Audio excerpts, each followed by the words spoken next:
Mhm. Hello, it's that time. Welcome to Forever After That. Tonight I have a really special guest.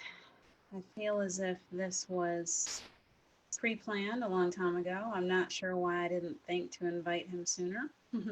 And he's wondering that himself. He's made that clear. He's like, thanks, you finally made time for me.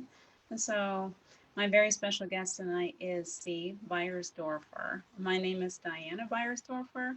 I am I don't want to use the word Steve's widow. I guess that's what how people would um, classify us at this time. But we are partners in crime. More than being someone that I've lost, he's very much someone that I've found. And in finding him, I found myself. So I would love for everyone to sit back, enjoy this adventure with me tonight. We have already been together. I went out and spent some time in the woods in the place where I left his ashes. It's a very special place for both of us. It was a place that we visited often in life. And after he passed, it was the final resting place. I had left ashes in different places at his memorial service. On our first anniversary, I came back and I left them here, about a mile from this home that he's brought me to. So, the life that I'm now living is a complete miracle. And I want to share some of those stories with you tonight, and I do believe that he's very much a part of this tonight. I have welcomed him. It's very safe. No one needs to be afraid. He's um, very much source energy at this time. So if you do experience him, you're experiencing the most incredible, pure love that you can imagine. So sit back, enjoy the show. I hope that you are ready for some surprises because I believe that maybe he's going to bring us a few. So I have a couple of things. I want to get on where I can see you guys first, make sure that everything is going okay. And then I want to share with you once we start to gather. I'm going to do it like I do at the playground in the morning. I want to make sure some people have a chance to get here first. We share it out. And then I have some things that I would like to share. Um, I have one writing. He and we've written a lot together. My therapy after he passed was to sit down and just allow words to flow through me. And so there is so much writing. When I go through my old files, there's so much writing as I was healing, as I was going through the depths of grief, as I was coming back out on the other side. There's a whole lot of writing that goes on between us. And oftentimes I feel as if the writing is coming directly from him through me. Sometimes as I speak, I can hear him speak through me. So I don't know what's going to happen tonight. I really don't. I hope that we, I hope that he shows you himself in all of his beautiful personality, his craziness, his jokester side. I see that we got 11, so we're doing okay. I can barely see. There I am. I can hear myself twice. I'm so sorry. So I want to see what you guys are up to. Hi, Charles. Hi, Deborah. Let's see, Carol Allen, thank you for joining me. Maria, nice to see you. So, this is a really special show. I'm so glad that you all are joining me. Today, as I was sitting out in the woods, he helped me to write something, and I hate to just, but I need you to read it with you because I feel like I'm going to get a hold of this phone so I can see it better. This is an example of how he comes through. And I don't really know where I start and where I leave off and where he starts. So sometimes it's hard for me to tell if it's me talking to me. Anchor Light was very much written the same way. The words are very much channeled oftentimes. So there's love in the words. So I'm going to read this to you real quick. Of all of the lessons that I have learned from Steve, the most important one is that love is a power that cannot be controlled, manipulated, or destroyed. In physical form, he was one of the most loving, most giving, most compassionate men I have ever met. He came into my life right when I needed him most, and he taught me how to receive love. His illness taught me how to channel the power of love, and his death taught me how to become love. I sit here now with the understanding that of all of the experiences that we choose to have in each existence, the one thing that we truly long for is to experience the bottomless pit of love of our own true selves. It is such a conundrum, isn't it? We begin this life with the understanding that we are the essence of absolute love. Then we forget what we are made of, and we spend a lifetime trying to find it again. What Steve has given me since his transition is the opportunity to remember and experience the true depth of my own soul as seen through his eternal eyes. After nearly 4 years, I am not at all the person that he married. Layer by layer of my egoic story has been scraped away to uncover the light that lives within. While I can't continuously maintain his view of me, it's pretty high, there's no way to keep that standard. I am blessed to experience what he sees when he looks at me through the reflection in his own eyes.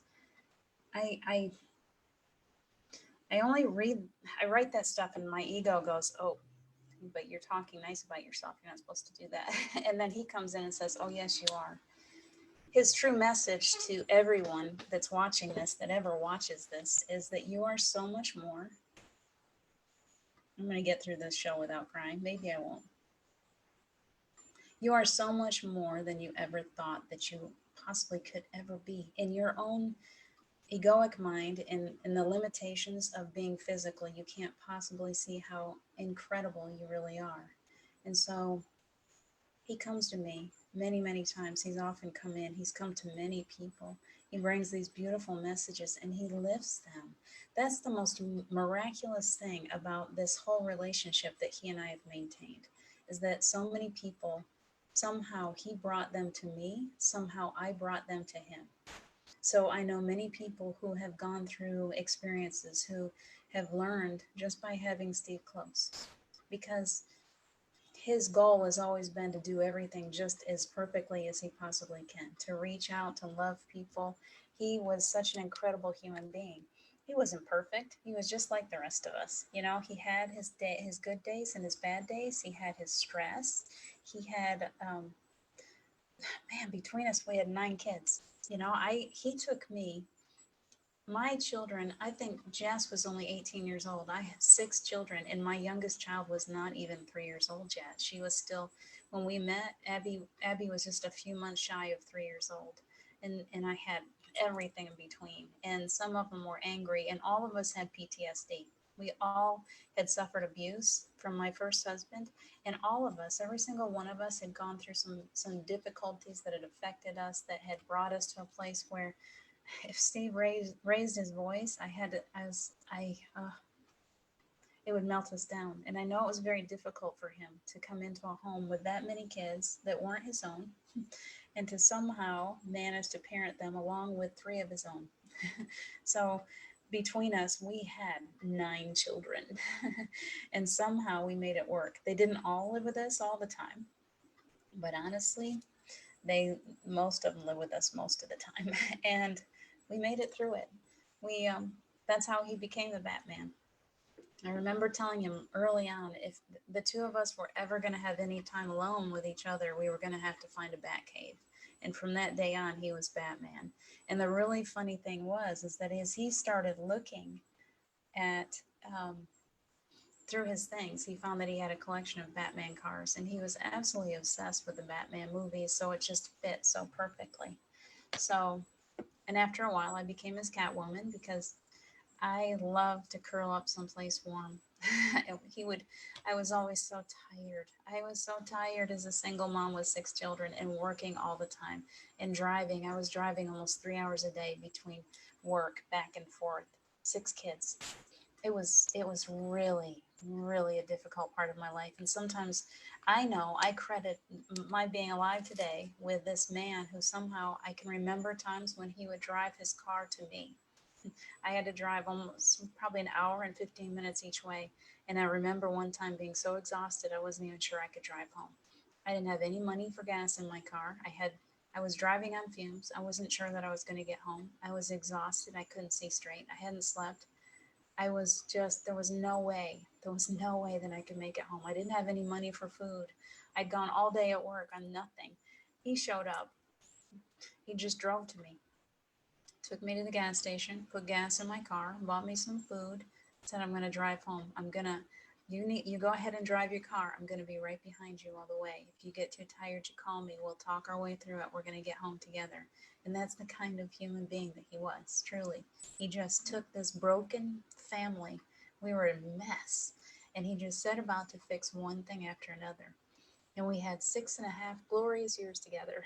The timing for this show is so perfect because as I'm looking at our memories, this is the time. And I can be more emotional during this time because July, I want to say July 13th, 12th or 13th, it was right in there, was diagnosis day. I can look it up. I've got the records, but it was the day that he finally said, I got so much pain. I got this pain in my back, and it's gotten so bad I couldn't sleep last night. I got to go get it checked out. And that was the day that we went into the hospital and they gave us the news that he had stage 4 cancer. And it was 6 weeks later, it was September 6th, 2016, that he just quietly let go. He stepped aside. That was the beginning of our story, truly. We can sit around and we can all cry. It was a very, very difficult time. I, sometimes as I was going through the woods today, I am sad today. I do have pain. I'm going to admit to that. I have this heaviness on me. And I think sometimes when I feel that, it's him too. I am so in tune to him that there is still pain between us. No matter, I know people say, well, you go on and you go into healing. I want you to understand that this man has never, ever gotten over the fact that we can't be together in physical form. I sense him and I know that it's difficult for him to have this separation as much as it is for me. He's made that clear to me that this is not an easy thing for him. So I'm not sure where it's me and where it's him today, but I do know that we fall back into grief. His early, I'm going to look and see. I would really like to see what your questions are. I got to put my glasses back on. I see a whole lot of stuff going on. I want to answer your questions. Some of you know our story really well. There are things about us that you don't know. And that's what I wanted to bring about tonight, was the things that you don't know about us, the things that there's things about us. We were just very, very normal. 4 years ago, it was very normal. I was working way too many hours like a crazy person. I decided I wanted to work at an amusement park, and I was putting people on rides. It was really wild and crazy. And I was working in all kinds of weather, 110 heat index or pouring down rain, whatever. I looked up after he passed away. I saw a text conversation he and I had been having just a short time before he was diagnosed with cancer. And it was like, he was trying to make plans for the kids. He was trying to make plans for what he was going to make for dinner because he knew I was working long hours and that I wouldn't be home to make dinner for anyone. He was talking about taking Abby and Jackson to the lake to go swimming for a little while. He was telling me to stay dry because we were expecting a thunderstorm, and he wanted me to take care of myself, making sure that I was eating my food and taking time to rest, just checking in. Later on, he texted me again. I guess Jackson had done something and burned his thumb. He wanted to know, okay, what do I got to do about this? I'm going to go to the store. I'm going to get something for his thumb. I don't think he wants to go to the lake to go swimming. And it was so normal. We were in such a normal existence. We had just bought our dream home and we'd only lived there for a year. Literally, we moved in and we had a year, and he was the happiest person on the planet in that home. He would go out every day, walking the dog and taking pictures and saying, I can't believe I live here. I love it so much. It was for a year, it was our fairy tale. It was truly a beautiful existence. And it was stressful, and it was difficult, and we were very much human. Little did we know that the two of us, at some point in our previous, in our planning time for coming into this lifetime, that we had something bigger planned. And that's really the truth of it. That's why I'm here tonight. That this is all much bigger. This man who was sitting there in that little picture, he had some really big plans inside of him, and neither one of us understood it at the time that he was diagnosed. Neither one of us wanted to accept it. Neither one of us could talk about it. If we started to talk about the possibility that he might die, pass away, transition, whatever word you want to use, he would immediately change the subject because he didn't want to see me cry. He couldn't stand to see me cry. And so we didn't even talk about it. We couldn't talk about it. We just couldn't come to the place. I only had him for 6 years. I had just told him, we had just gone for only 3.5 years marriage. So 3 years we've gone come here to the mountains for our anniversary. And I said, you know, we're coming up on 7 years that we've been together. And he's like, man, it seems like it's been forever, you know, in his joking way. And we didn't make it. We didn't make it to 7. We only had each other for 6.5 years, and we were meant to be together. We were absolutely, from the time we met, absolutely joined at the hip. I couldn't stand to be away from him. I couldn't stand it when he would go visit his family in Indianapolis, and I was like, wow, what do I do? I can't sleep. I don't know how to manage life without him.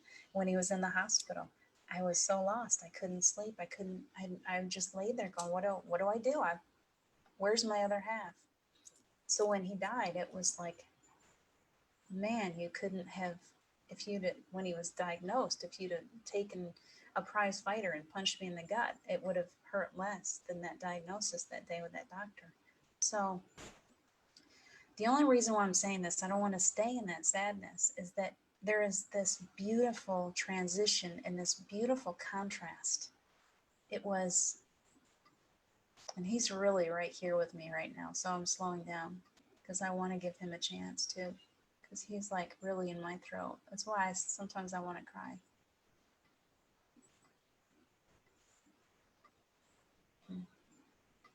So sweet. He's really so sweet. Still so sweet. I can't even, you guys, you doubt that your loved ones are around you? My gosh.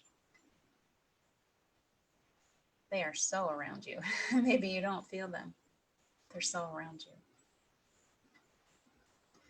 So he lost my train of thought because he's like redirecting me. I'm listening, bud. I'm listening.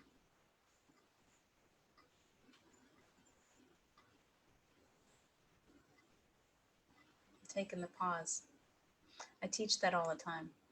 Take the pause when you feel that pressure coming up in your throat. Take a pause for a minute. Feel it out.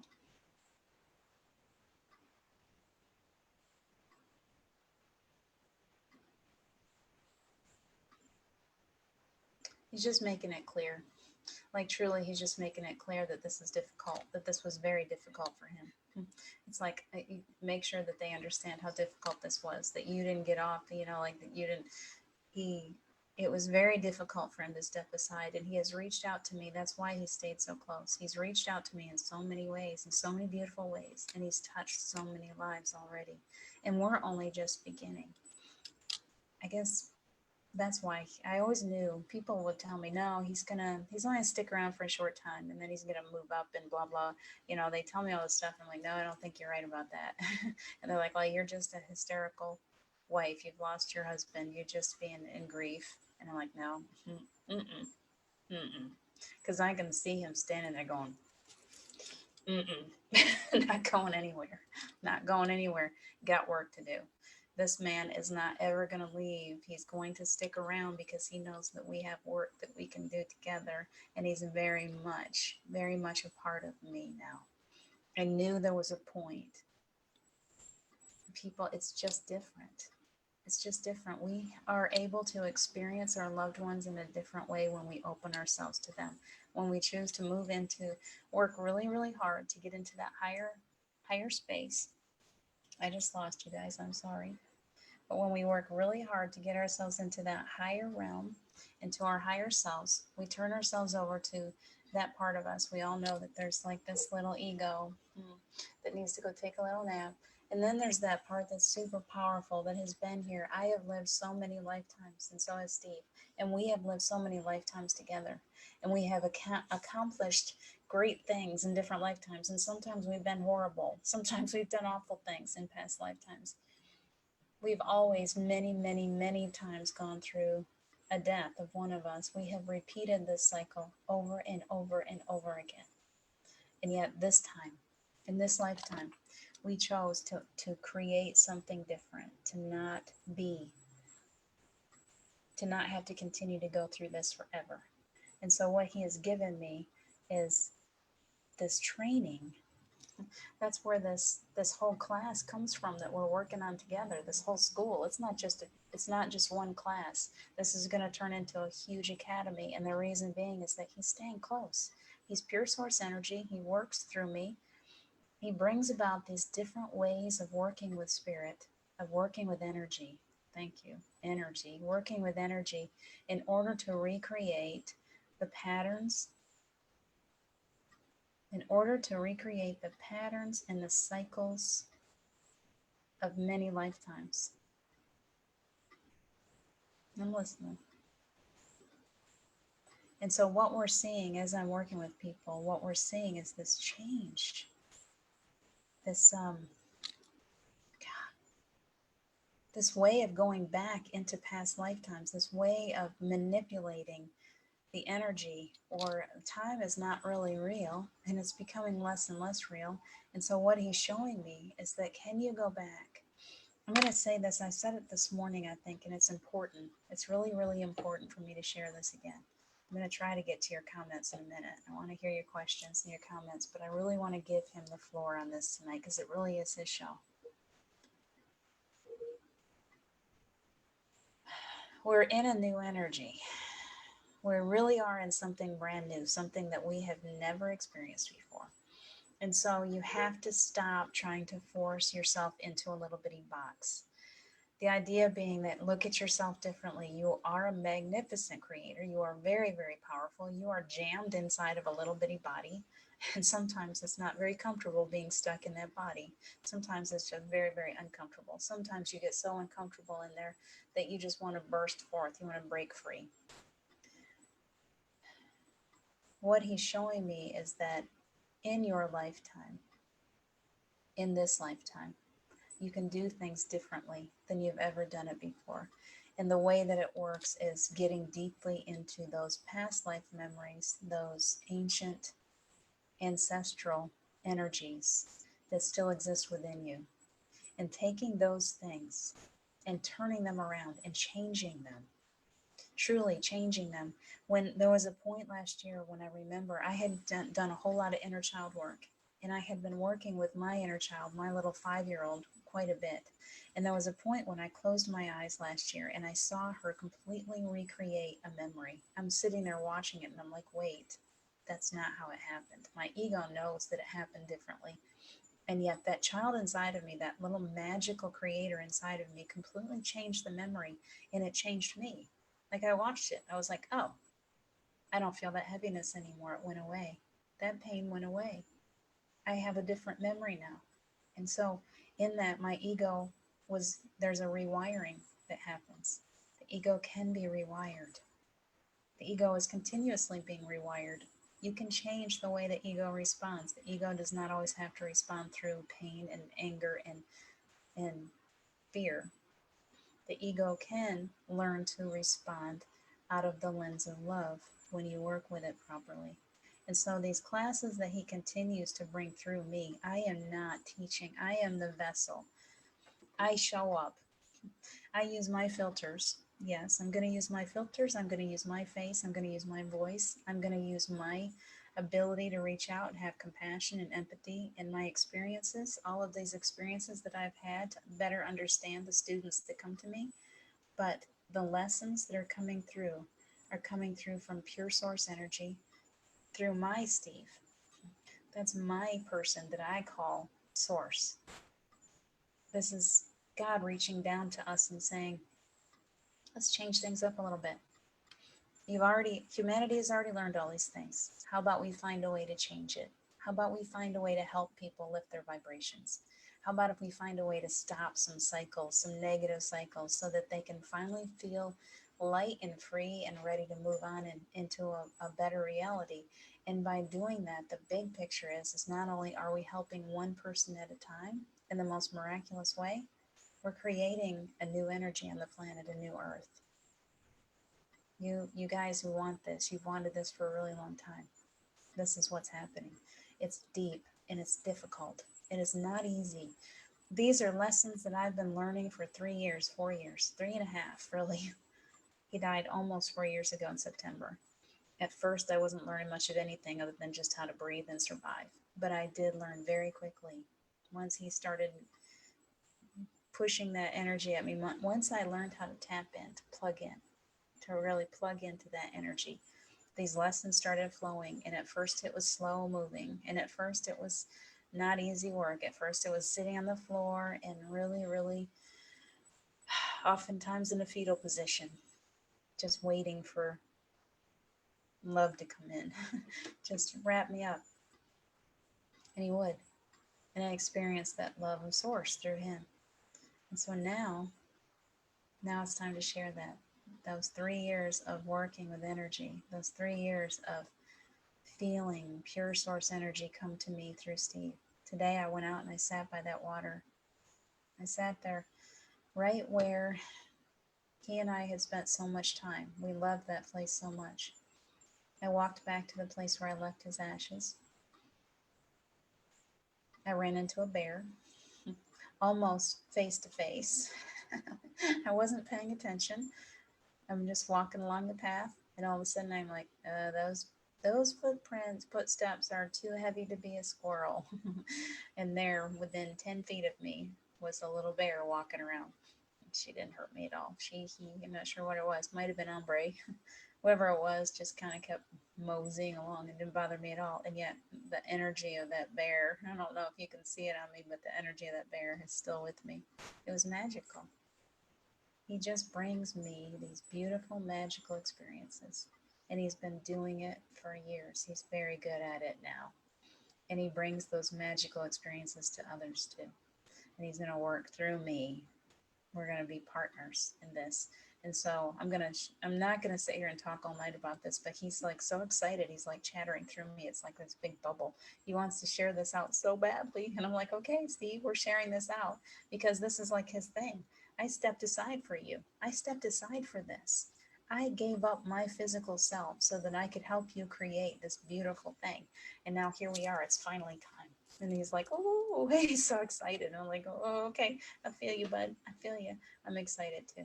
I'm excited to bring this out. I'm excited to finally be to this place where we can actually see it happening and feel it happening and know that we're making a difference on the planet. With every person that wakes up, more ripples are created. It's spreading across the planet. Do not fall for all the stuff on the news right now.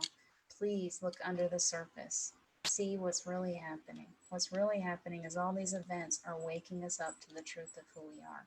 We're waking up to our own greatness, just as we wrote about in that first writing that I was talking about. I'm going to put on my glasses now. He's still really, it's like, it's hard to breathe. He's still really, really present. I want you to know that he's still very much around us. I want to see who's here. Deborah, understand. You guys that have been through it, you really do get it, don't you? Never doubt, Wendy, exactly. Mm-hmm. Deborah, I don't think there's any coincidences. Those people who have had experiences like I have with Steve have been coming in my direction for a good 3.5 years. I'll suddenly get someone will come to me and say, I lost a loved one, and yet I can hear them, I can see them, I can feel them. Steve used to literally wrap me. He still does. But when I first started experiencing the most, this was in just 3 or 4 days. I stopped in front of our wedding pictures and I just stood there, and all of a sudden he wrapped himself around me so tightly that I couldn't move. I couldn't even breathe. I just stood there in it. I like, is that you? And could you let me breathe just a little bit? It's okay to stay because I'm loving the feel of you. Please let me breathe just a little bit. And we've learned to integrate our energy, and it's gotten more comfortable. It's not scary anymore, but I can remember many times. There's such a lump in my throat, bud.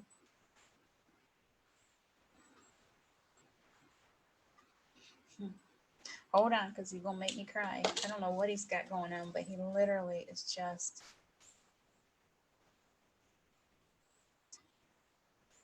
What is it?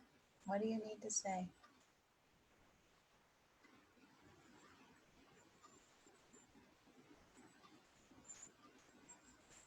I think he's just pushing some healing through to me. That's what I'm getting.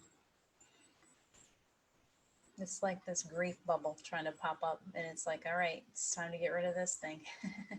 No more grief. I'm right here. You can let go. You can let go. That's what it feels like. It's like this bubble that I didn't know existed is just coming up. So, excuse me. Try not to be too big a mess.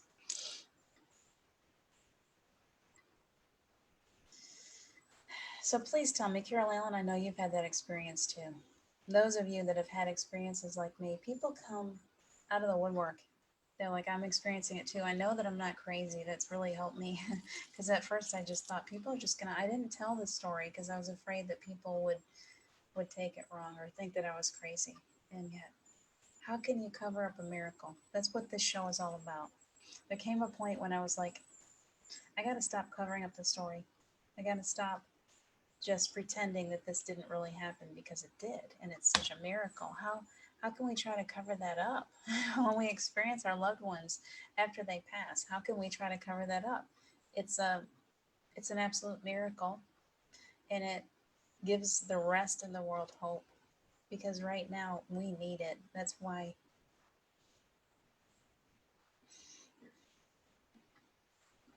Sorry. I don't know if he's just gonna sit here and make me cry all night. If that's the surprise that he's got for you guys or what. Literally, I just keep getting bowled over.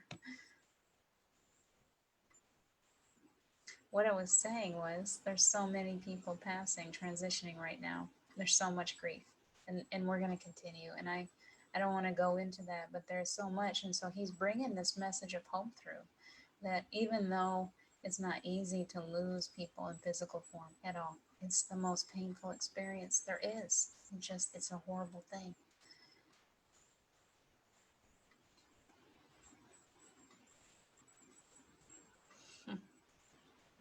Steve, let me talk. Do you have something to say here?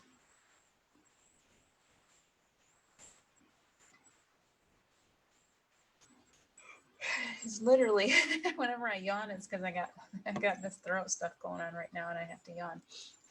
I have to stretch it out. So the idea here is that we need to realize that they're still so close. That veil is so thin right now. If you're not experiencing your loved ones close, just give them time. Open up space for them. They're going to do what they're going to do, and be aware. Be aware. The signs can start up very, very small and very common. You know, it can be, it really is. It's not necessarily whether or not that butterfly came from your loved one. It's whether or not you can open up to the idea that your loved one can leave you, can send you butterflies or red birds or rainbows. Can you try to believe? Can you not believe for just a few minutes? Can you try to believe that maybe they're still there? Because when you get to that place where every time the sun shines on your face, it feels like a caress from that loved one. Every time you feel, you say, hey, I'm really lonely tonight, when you climb into bed and you feel them curl up behind you. If you can believe, if you can believe that they're really there, then they they really are. They get, that's, you're opening up the door to them. They can't do it unless you help a little bit. Steve and I have this really beautiful, incredible relationship because I worked hard at it. I put myself on the bathroom floor. I'm gonna write a book that's just called Bathroom Floor. I hid in there. My kids called it Narnia. Where's mom? She went back to Narnia. I went in there with my candles, my incense. I rolled out a blanket and a pillow on the floor. I started meditating. That's when I really learned to meditate. I meditated deeply. He brought me to Paul Y. Rostek, sorry, that name always catches. And then through healing sessions, I was able to open up even more. I was able to lift my vibration even higher. The, the thing is those who have passed, who have transitioned, truly gone into the light, they are only able to come to us through love. They can't come to us through grief or through pain because they don't they can't lower themselves into those lower vibrations anymore. So when you sit on the floor or wherever you're gonna and you start really meditating and working your way, your vibration higher and higher, they make themselves more and more obvious. And the ways that he made himself obvious to me was I would ask him, show me. I'm gonna go out today. I would take the dog's leash. Will you take a walk with me? And there was times when I would come down through the trees and suddenly it was like everything was electric around me. It was like everywhere, electricity. Animals would, a fox, you know, like all these animals would be around me. It was like stepping into a fairy tale, into the enchanted forest. And there was a couple of times when I literally saw him walking through the trees. I could see him right there. I could feel him when I was in the bathroom meditating. There was one time when I asked him, when I was laying down to take a nap, I said, "Will you show me what you look like now?" And just in a flash, he showed me this little tiny flash, right after I fell asleep. Maybe it was just as I was going to come back out of the nap, but I was not fully conscious. I was still kind of not there yet. And I saw this beautiful face of like a 17, 18-year-old boy with blue eyes, blonde curly hair, and I knew it was him. They will do it. They want to do it. They want to show you how close they are. So it's all about paying attention to them. Can you give them the space? Can you create space for that person that you love? Go ahead and put away the shoes, put away the clothes. Those things, they're not going to use them anymore, and they don't have to. The beautiful thing is you don't have to buy them an airplane ticket. When you go flying someplace, they can be right there with you. Just call on them. They don't need an extra ticket. They take up a lot less space, and yet they are there. He would often tell me, I remember the first time I flew since I was 16 years old, and we got in this a little plane going from Rochester to New York City and then in the direction of California. And I remember getting into that plane and it started to take off, and there was this part of me that was like, what is going on? Like, people aren't supposed to fly. I had this horrible fear reaction all of a sudden, and I heard very closely, or I've heard very clearly in one of my ears, "Baby, you were always made to fly." And I was like, "Okay, I got this. Thanks, bud." Like, he's always been there. He's always been there. He whispers, it is always him. You're not going to hear your loved ones in your voice. You're going to hear them, or in their voice. You're going to hear them in your voice, but it comes through differently. Might be able to give you a little taste. Let's see, you got some beautiful Gabby. Hi, Maria. So nice. I see your comments. I'm trying to kind of check in, but I'm letting him flow. I'm letting him flow tonight because he's got so much and he's not giving in to me. Right now, I feel like he's like holding my head like this. I'm like, okay, hold your head still. All right, hold it still. He's really very present tonight. And he has so much to say. If you haven't learned how to communicate, I want to give you a little hint. This is part of the class that I'm teaching. Learn to talk to yourself. Learn to talk to yourself, because when you get off someplace by yourself, you can hold on to a phone. People won't think you're crazy. If you put on your earbuds, they'll think you're just talking on your phone. It's okay. One of the most effective ways of communication with Steve, the way that I really started having clearer communication with him and also my higher self, was to get in the car and talk to him and just allow for, I would be all sad and broken and just talking to him like he was sitting there in the seat beside me. And pretty soon I would get this lump in my throat, and all of a sudden the words would start coming through differently, just like they're doing right now. The words would come through differently, and they would come through more forceful, and they were really fast. And often I would get very, very emotional, and I knew that it was like, okay, yeah, that's you. I feel you at my throat. And he would just come through with the words exactly that I needed in that moment. He would let me know that I was okay, that he was going to be with me all the way, all the way. And it has not been an easy journey. I've definitely had to go through my ups and downs in the last 4 years. And yet here I am, living my fairy tale. And I know it's him. I know that he had so much to do with putting all of these pieces into place for me. So I really, really, I can't tell you enough. If you've lost someone and you're still grieving, work to pull yourself out of all that pain if you can, to the best of your ability. There's no timetable. You're gonna. I still fall into my moments of sadness of missing his physical self. But if you can, spend a little time trying to lift yourself up higher through music, through creating, through crafting, through singing. I was singing like a crazy woman in the car earlier. Dancing. I dance like a crazy woman too.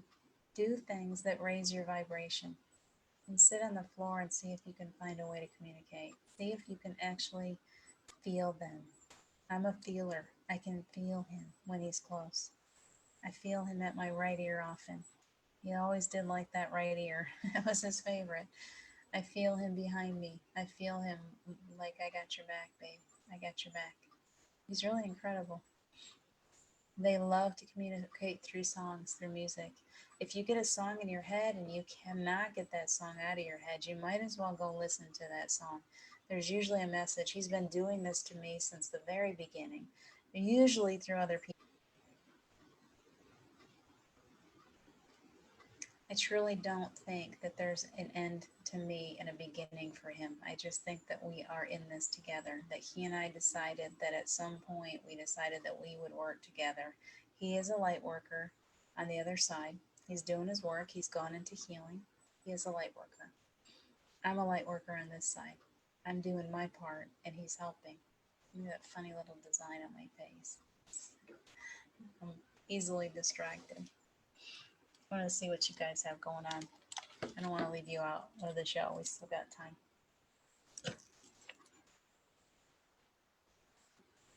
Wendy has heard your mom's voice. That's beautiful. I heard his voice one time. I heard him say when he used to talk on this. He used to work right at home in our bedroom. He had his office right in the bedroom, and I remember it was one of the things that I really missed about him. He would say he would answer the phone and he would say, "This is Steve." This is Steve.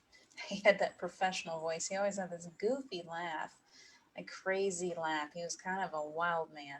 And yet when he was at work, he was the ultimate professional. This is Steve. And I heard him do that. So I did get that from him.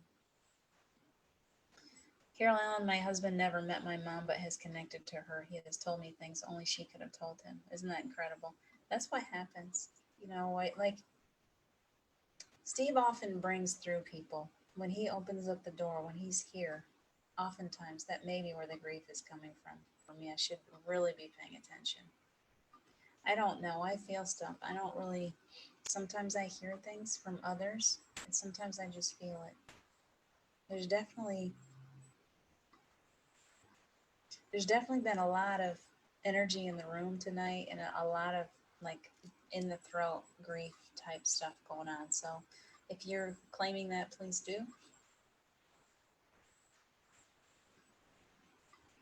And a sense of just overwhelming love.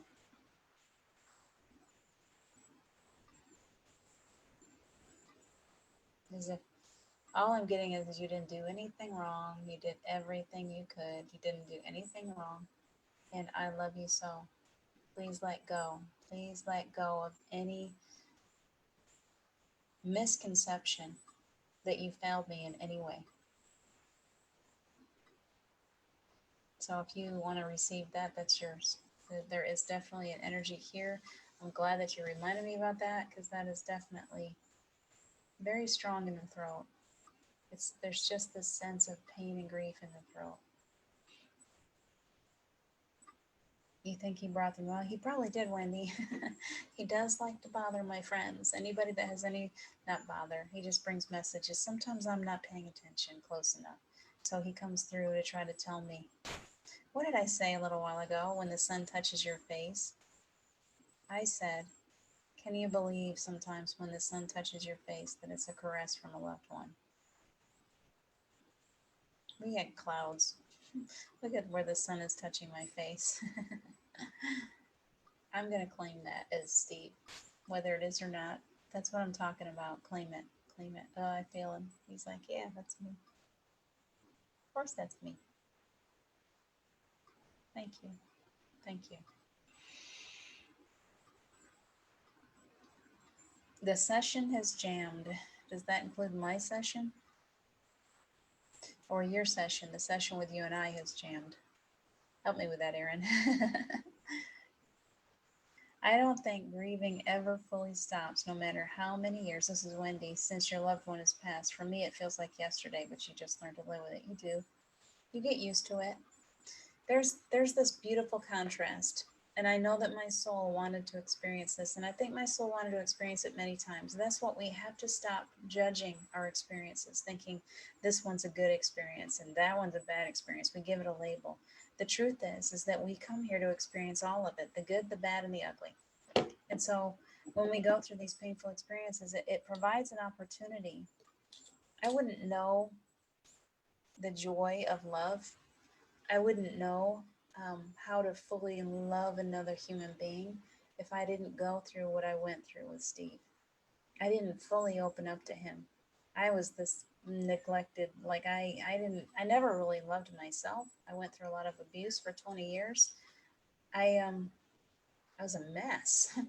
He taught me how to accept love. And when he died, just like we wrote about earlier, when he died, when he got diagnosed, my inner healer opened up. I would go in the bathroom and I'd come out, my hands felt like they were on fire. And I would hold him over his body and I could feel where his illness was in his body. It was the most, I was like, what is this? What have I got here? And I thought, wow, I'm going to save him. I thought, okay, I'm channeling energy to these places. I could feel where the illness was in his body. And I was just holding the energy over the top of him. And I thought, okay, you're going to get better. I insisted. I insisted that he was going to get better. I was wrong. I was there to ease his pain. I was there to help him in the process of crossing over, to give him comfort. And sometimes that's our job. Sometimes that's what we're meant to do.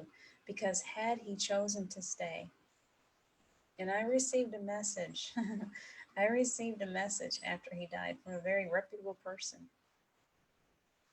that I was learning way too much, that it was coming to the point where he was close to changing his mind, that maybe he might have decided to stick around after all. He was having a very difficult time. He knew that he needed to.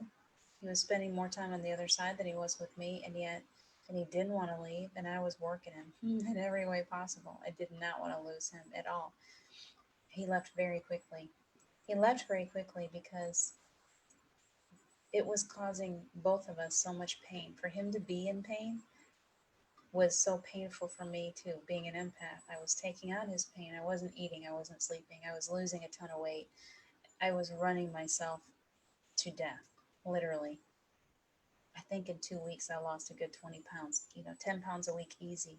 I was melting away and I had nothing left to give. And all of a sudden I had other family members that needed me, and they were calling me, I need to go for this, or I need to go for that. And I'm like, how do I do all this? Like, how am I going to be able to be everything for this man and take care of everyone else at the same time? And I remember looking at him one night thinking, okay, I got to take this person to the emergency room. You're laying here in this bed. You're very, very sick. I got to go pick up 2 kids at work. How am I going to be in 3 places at one time? I looked at him, and I'm still mad at myself for this, but I just looked at him laying there in that bed and I said, I don't know how I can do this. How can I be in 3 places at one time? There's nothing left of me. How can I do this? And he just looked at me with the softest eyes. And it was, what day was that? Sunday? And he died on Tuesday. And nobody expected it. Hospice came back. I called them in towards the end. And they just expected that they were going to sign back on for a good long time. And that was the day. When they came back, when I called them back, that was the day that he passed. He went more quickly. And I know, and I had to really work through a lot of grief and anger over this. I know he left more quickly because he knew I couldn't handle it anymore. He did it for me. He did it because he knew I couldn't. It would have been both of us. It would have been both of us dying from it. My heart was breaking in half. So here we go on that sad stuff again. But that's how powerful he was. And my job was to help him, to be there with him. So the day that he decided he was done, and I knew the day that he decided he was done, his breathing changed, I knew he was done. I just climbed up in the bed with him and we just were in the most sacred experience. I can only compare it to childbirth. I've birthed 6 babies, and it's sacred, bringing life into the world. And it is sacred helping life leave. It was very sacred helping him step out of his body. That was my job. That's why they gave me this ability, the abilities, when it was like it was my job to comfort him. It was my job to help him so that he didn't require as much pain med, so that he could ease into. He was so afraid when the doctor told him that it had gone into his bone marrow. He just looked at him and he said, I'm afraid. And I went over to him and I said, you don't got anything to be afraid of. You are going to be okay. The rest of us are the ones that I'm afraid. I'm afraid of losing you. You don't got anything to be afraid of. And it was my job to ease him into it, and I did. I did my job. So not really. I know you're gonna chastise me. I'm not mad. I'm not guilty anymore. I did what I was supposed to do. I sat there with him.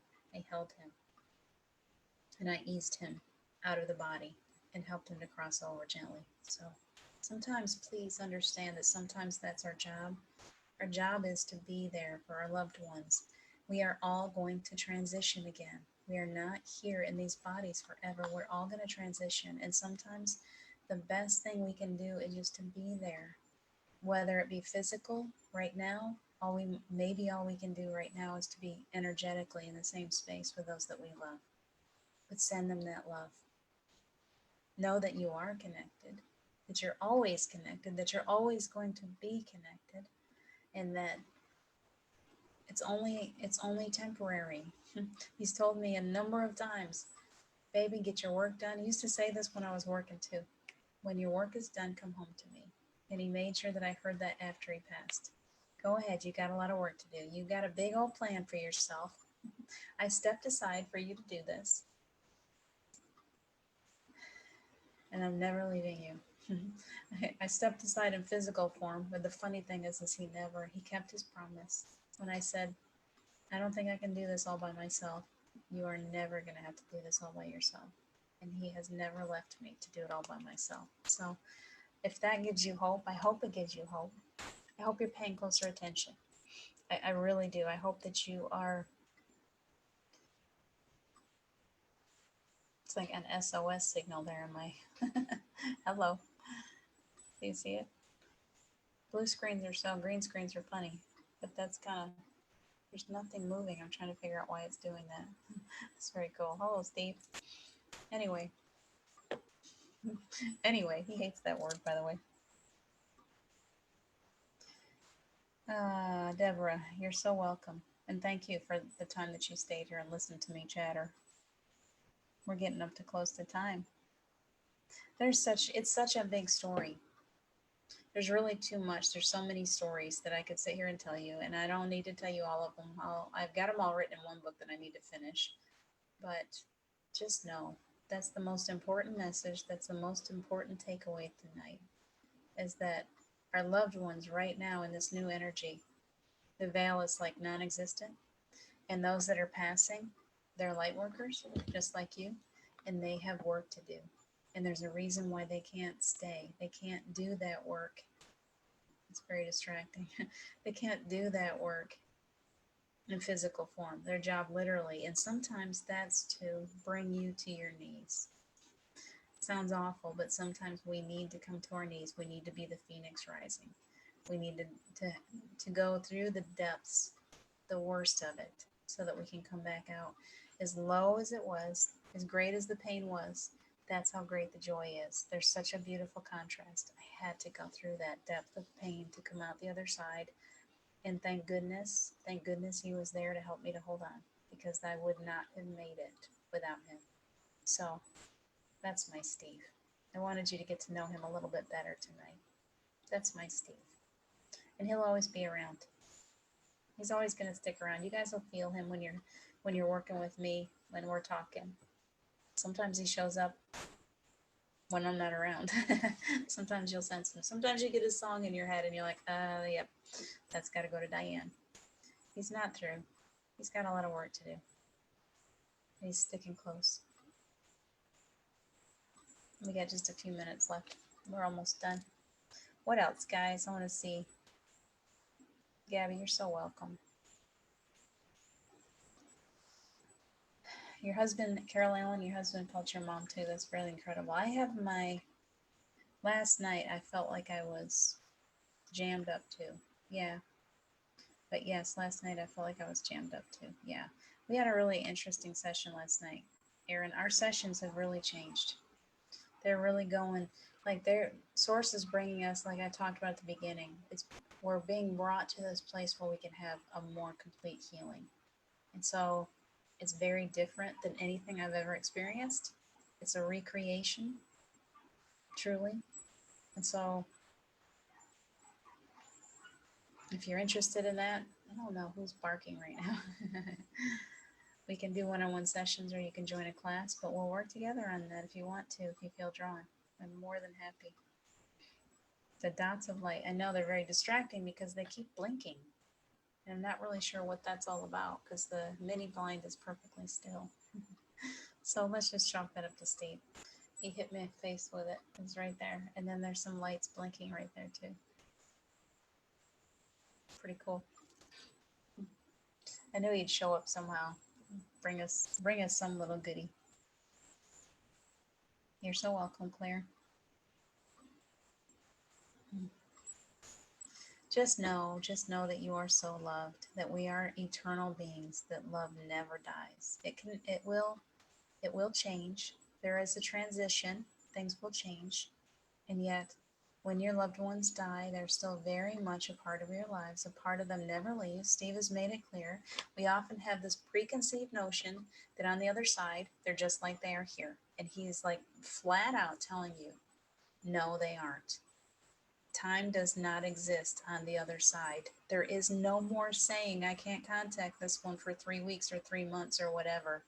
That is not, that really is coming through so strong. And it's like, no, maybe that's the way it used to be done, but not anymore. Time is so fluid now that if you lose a loved one, they don't have the same constraints that we do. There is no time for them. Yes, they have to go into healing. Oftentimes they have to go into healing. And yet Steve is like, I can be a billion places at one time. Watch me go. Watch what I can do. Part of him might be in healing. A part of him might be off learning something new. A part of him is advancing. A part of him is working wherever. And there is a part of him that has always been with me. He started communicating with me within as soon as I was aware of it, within just a couple of days. And I'm sure that it was sooner because I felt him wrap himself around me. I'm sure that he never left. I'm positive of it. So the rules are changing, guys. Don't think that they cannot be there, that they can't communicate with you right away. Don't think that they change into anything. Yes, part of them does. But there is a piece of them that always stays with those that they love, and they can be with. I used to say, Steve, don't stay with me all the time because you got kids. You need to take care of them. And he's like, would you stop it? Like, I can be with them at the same time I'm with you. What do you think? Like, I'm in a million places at one time. I can do whatever I want. We're not limited by that human body anymore. We can do anything. Watch what I can do.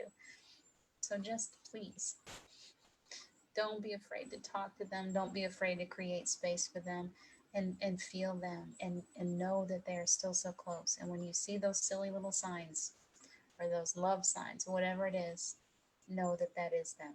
Yes. Your question is, I hear many of you asking, is that my loved one? The answer is yes, always. You don't need to keep asking that question. Yes. The answer is yes, we're here. We're always here. We love you. We've got your back. We are always here. You are so loved, always and forever. Forever. I'm going to close it with his favorite phrase. I will love you until the day that I die, and then forever after that. Thank you guys so much tonight. I really appreciate you listening to me going on and on tonight about him. I gush a little bit. I am so blessed to have been loved by a man who loved me so much that he didn't stay away even in death, that he came back and that he created this beautiful, beautiful experience that I'm now living. I can't even tell you how blessed. I'm so blessed by him. And so every chance I get, I'm going to continue to share him out with people. And I hope that you guys will share out this video. If you know of anybody who is grieving right now, there's plenty out there. If you know of anybody that needs to hear this message, please share it. Share it, keep it going, keep it going, keep it going. Do it for Steve. Steve wants you to know. He wants you to know we're right here. We're so close. Don't discredit yourself. Don't call yourself crazy. Know that those signs, those things that you're hearing and seeing and tasting and smelling, that's us. We're right here. Mm-hmm. Have a beautiful, beautiful night. Thank you guys so much for joining me. I'm sorry I didn't get to all of your comments. I see lots of beautiful comments. I thank you so much for being here, for sharing this time with us. We'll do it again. We'll have Steve back again soon. It's his show after all. Take good care of yourselves. I love you so much. Take good care. We'll see you soon. Tomorrow morning at the playground, 9:30. So much love. Bye, Steve. Stick around. We'll talk afterwards. Bye, guys.